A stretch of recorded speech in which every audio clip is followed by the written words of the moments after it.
자비로우신 주님, 영원하신 하나님의 사랑 안에 거하게 하심을 감사드립니다. 이 시간 주의 크신 뜻과 사랑을 깨달아 말씀 안에서 기도할 수 있는 저희들이 되게 하여 주시옵소서. 예수님의 이름으로 기도드립니다. 아멘. 찬송가 95장입니다.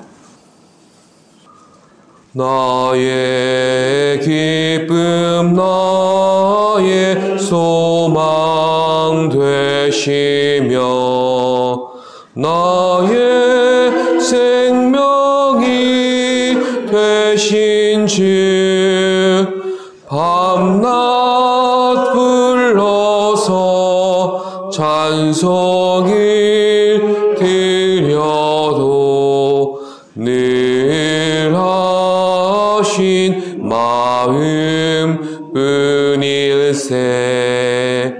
나의 사모하는 선한 목자는 어느 꽃다운 동산에 양의 무리와 늘 함께 가셔서 기쁨을 함께 하실까.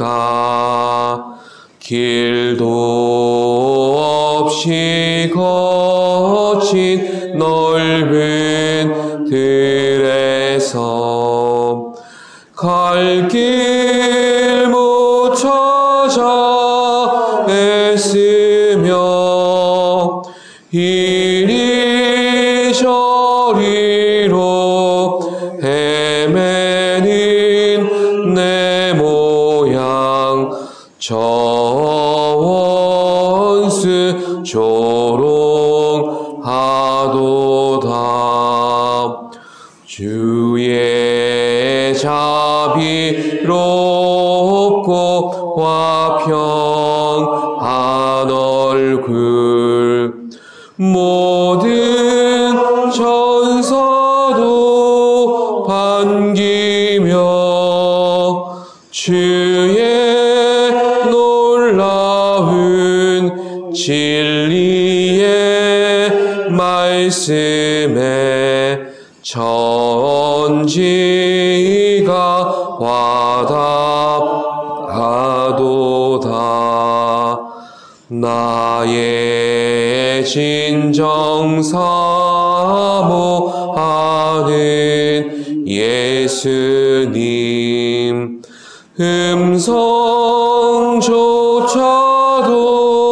반갑고 나의 생명과 나의 참 소망은 오직 주 예수 뿐일세. 아멘. 이 시간 우리에게 주시는 말씀은 시편 31편 7절부터 13절까지의 말씀입니다. 교독하시겠습니다. 내가 주의 인자하심을 기뻐하며 즐거워할 것은 주께서 나의 고난을 보시고 환난 중에 있는 내 영혼을 아셨으며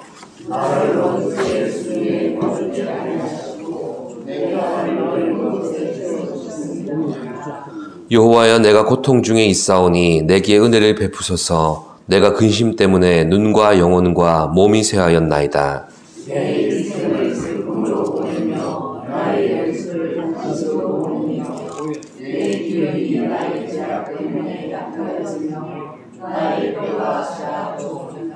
내가 모든 대적들 때문에 욕을 당하고 내 이웃에게서는 심히 당하니 내 친구가 놀라고 길에서 보는 자가 나를 피하였나이다.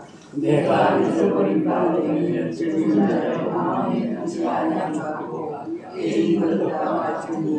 함께 보시겠습니다. 내가 무리의 비방을 들었으므로 사방이 두려움으로 감싸였나이다. 그들이 나를 치려고 함께 의논할 때에 내 생명을 빼앗기로 꾀하였나이다. 아멘. 시편 31편의 기자 다윗은 자신의 신앙생활을 통해서 경험하게 된 바를 계속해서 확신 있게 증거합니다. 우리가 가진 신앙으로 인해 현실 속에 유익이 있든지 아니면 큰 손해가 다가오든지 간에 하나님은 분명히 살아계시며 하나님을 의지하는 것이 옳다고 결론 내리고 있습니다. 그의 고백처럼 하나님은 진정으로 반석과 산성이 되셔서 환난 속에서도 숨겨주시고 또 위로와 도움이 되시는 분이십니다.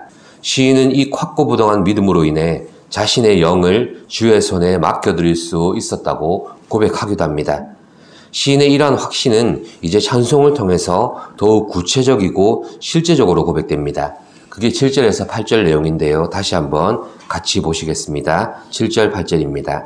내가 주의 인자하심을 기뻐하며 즐거워할 것은 주께서 나의 고난을 보시고 환난 중에 있는 내 영혼을 아셨으며 나를 원수의 수중에 가두지 아니하셨고 내 발을 넓은 곳에 세우셨음이니이다. 아멘. 우리가 어떤 일에 확신한다면 그 일들에 대한 근거는 무엇이 되겠습니까? 쉽게 법정에서 증인으로 선 자의 고백을 생각해 보십시오. 내가 알고 있고 내가 들었고 내가 보았다 이것입니다. 그렇다면 신앙생활 속에 우리가 가지게 되는 확신들은 어디서 비롯됩니까? 바로 다음과 같은 두 가지 사실에 근거할 때 우리 신앙의 확신이 생겨나게 됩니다. 첫째는 하나님의 신실함을 의지할 때 거기서 신앙의 확신이 비롯됩니다. 7절 초반부에서 시인이 고백하고 있습니다. 내가 주의 인자하심을 기뻐하며 즐거워할 것은, 여기서 인자하심으로 번역된 단어가 자비롭고 신실하심을 의미합니다. 이처럼 고백하는 것은 바로 시인이 하나님의 인자하심을 통해서 자신의 구원이 확실하고 영원하다는 것을 믿게 되었기 때문입니다. 둘째로 우리 신앙의 확신을 가져다주는 근거는 바로 하나님께서 내 모든 상황을 아신다는 믿음에서 비롯되는 것입니다. 7절 후반부에서 시인이 고백합니다. 주께서 나의 고난을 보시고 환난 중에 있는 내 영혼을 아신다. 이렇게 고백하죠. 여기서 본다, 안다 이 두 동사 모두 완료형으로 쓰여져 있습니다. 하나님이 처음부터 지금까지 그의 어려움들을 모두 속속히 알고 계셨다는 확신을 강조하기 위해서 이렇게 쓰여진 겁니다. 이렇게 시인의 고백에 따르면 우리 신앙생활 속에 가지게 되는 확신은 내게서가 아니라 모든 것이 하나님에게서 비롯되는 것입니다. 나를 향해 변치 않는 하나님의 신실하심과 내 영과 육의 모든 상태를 꿰뚫어 보시는 하나님의 감찰하심이 한결같으시고 영원하신 겁니다. 이것이 우리 신앙생활 속에 확신이 되고 변치 않는 찬송의 제목이 된다는 것을 우리는 기억해야만 합니다. 이 확신으로 인해 8절의 고백처럼 원수들이 아무리 자신을 흔들어 놓으려고 해도 그들의 손에서 놀아나지 않도록 하나님이 넓은 곳으로 이끌어 주시는 것입니다. 이러한 시인의 고백처럼 사람들의 평판이나 기준들에서 자유하지 못하는 우리의 모습을 말씀 안에서 돌아보아야 하겠습니다. 항상 하나님의 감찰하심보다 사람의 평판이나 기준에 더 민감하고 매이는 것이 문제가 됩니다. 지금 시인이 고백하고 있는 하나님을 향한 신뢰와 확신은 스스로를 자유하게 만드는 것과 동시에 또한 스스로를 자라나게 만들어 주었습니다. 하나님을 의지할수록 영적인 성숙을 이루어가게 되는 것입니다. 그래서 우리를 사람의 기준과 평판에 크게 휘둘리지 않는 성숙하고 단단한 신앙으로 하나님은 우리를 만들어 가시는 것입니다. 그들과 같은 물에서 놀게 하시지 않고 오히려 영적인 수준을 끌어올려서 하나님이 그려주시는 큰 그림을 보고 살아가게 만들어 주시는 것입니다. 하나님을 향한 신뢰와 확신이 이렇게 견고해져 가면서 시인은 자유함도 누리게 되고 영적인 성숙도 이루어가게 됩니다. 이런 삶이라면 꼭 찬양을 불러서 그게 찬양이 되는 게 아니라 하나님에 대해 말하고 고백하는 모든 것이 찬양이 될 수 있지 않겠습니까? 이 신뢰와 확신이 우리 안에서도 견고해지기를 소망합니다. 이 찬양이 우리의 찬양이 되고 고백이 되기를 바랍니다. 이제 시인은 하나님을 향해 그의 탄식과 슬픔에 대해 고백하기 시작합니다. 이게 9절에서 13절까지의 내용입니다. 시인에게 다가온 고통은 근심을 가져다 주었고 그 근심은 결과적으로 시인의 영과 육의 모든 기력을 쇠하게 만들어 버렸다고 합니다. 시인 스스로 이 고통의 원인을 진단하기를 자신의 죄악으로 인한 것이다, 이렇게 고백합니다. 10절 말씀을 제가 봉독하겠습니다. 10절입니다. 내 인생을 슬픔으로 보내며 나의 연수를 탄식으로 보내며 내 기력이 나의 죄악 때문에 약하여지며 나의 뼈가 쇠하도소이다. 아멘. 시인 다윗이 말하는 특정한 죄악이 무엇인지 우리가 알 수는 없습니다. 또한 인생 자체가 가지고 있는 근본적인 죄의 문제를 말하는 것일 수도 있습니다. 중요한 사실은 시인의 일생에 이르도록 인생의 곤고함이나 고통은 늘 동반자와 같았다는 것입니다. 이로 인해 연약한 인간은 육체적인 고통과 함께 영적인 무기력감에 빠져들게 된다는 시인의 경험을 교훈적으로 우리에게 들려주는 것입니다. 이제 시인은 자신이 인생의 어려움을 만났던 시절에 주변에 있던 많은 사람들의 이야기를 들려주고자 합니다. 탄식의 대상이 나 자신에게서 다른 사람으로 바뀌어지는 것입니다. 고통의 순간에 그가 경험한 여러 인생들의 모습은 너나 할 것 없이 한결같았다고 합니다. 자신의 고통을 이해해주거나 위로해주거나 공감해주지는 못할 망정 비난하고 고발하면서 자신을 피하기까지 했다고 고백합니다. 시인은 그때 자신이 느낀 상실감을 이렇게까지 표현합니다.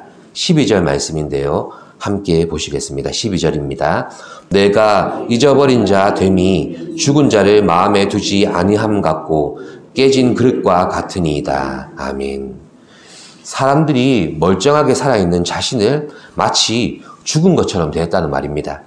그들의 마음속에서 아예 잊혀져 가고 있고 존재감이 아예 상실되어 버렸다는 말이기도 합니다. 그들의 기억 속에 나의 쓸모가 지워져 버린 것입니다. 이쯤 되면 차라리 나를 대적하는 사람이 오히려 반가울 정도로 사무친 외로움을 느끼게 마련입니다. 나를 대적한다는 것은 적어도 내 쓸모나 존재는 인정해 준다는 말이기 때문입니다. 그렇습니다. 우리 인생의 곤고함은 이 땅에 우리의 주소를 두고 살아가는 동안 결국 우리와 함께하는 인생의 동반자입니다. 나를 인정해주는 이들도 내 곁에 있지만 나를 반대하며 대적하는 이들도 결국 내 삶의 일부분입니다. 시인은 이런 우리 삶의 현장에서 자신이 겪은 인생의 교훈을 보따리 풀듯이 하나하나 풀어놓으면서 이렇게 말하는 것입니다. 주께서 당신의 고난을 보시고 환난 중에 있는 당신의 영혼을 아십니다. 우리 신앙에 주어진 책임은 고난이나 사람을 두려워하지 않고 하나님을 두려워하는 신앙으로 사는 것입니다. 하나님을 신뢰하며 그의 구원을 바라보는 자는 시인의 고백과 같이 그 발을 높은 곳으로 인도하시며 넓은 곳에 세우실 것을 믿으시기를 바랍니다. 기도하겠습니다. 신실하신 하나님, 우리가 그 신실하신 하나님을 의지하며 그 약속의 말씀을 바라보며 확신을 가지고 살아갑니다. 그의 구원과 그의 약속의 말씀은 영원할 것이기 때문입니다. 시인이 가졌던 확신과 신뢰를 우리에게도 허락하여 주셔서 우리가 그 하나님을 바라보며 살아가는 하루하루가 요동치 아니하며 넓은 곳에 서고 안석 위에 선 것과 같이 담대하게 살아갈 수 있는 하루가 되게 하여 주시옵소서. 이 한 주간을 우리에게 허락하여 주셨사오니 어떤 상황과 사람을 만나든지 하나님께서 주관하시고 인도하시는 삶임을 잊지 아니하고 하나님을 두려워하며 살아가는 저희들의 신앙이 되게 하여 주시옵소서. 감사드리며 예수님의 이름으로 기도드립니다. 아멘. 하늘에 계신 우리 아버지, 아버지의 이름을 거룩하게 하시며 아버지의 나라가 오게 하시며 아버지의 뜻이 하늘에서와 같이 땅에서도 이루어지게 하소서. 오늘 우리에게 일용할 양식을 주시고 우리가 우리에게 잘못한 사람을 용서하여 준 것 같이 우리 죄를 용서하여 주시고 우리를 시험에 빠지지 않게 하시고 악에서 구하소서. 나라와 권능과 영광이 영원히 아버지의 것입니다. 아멘.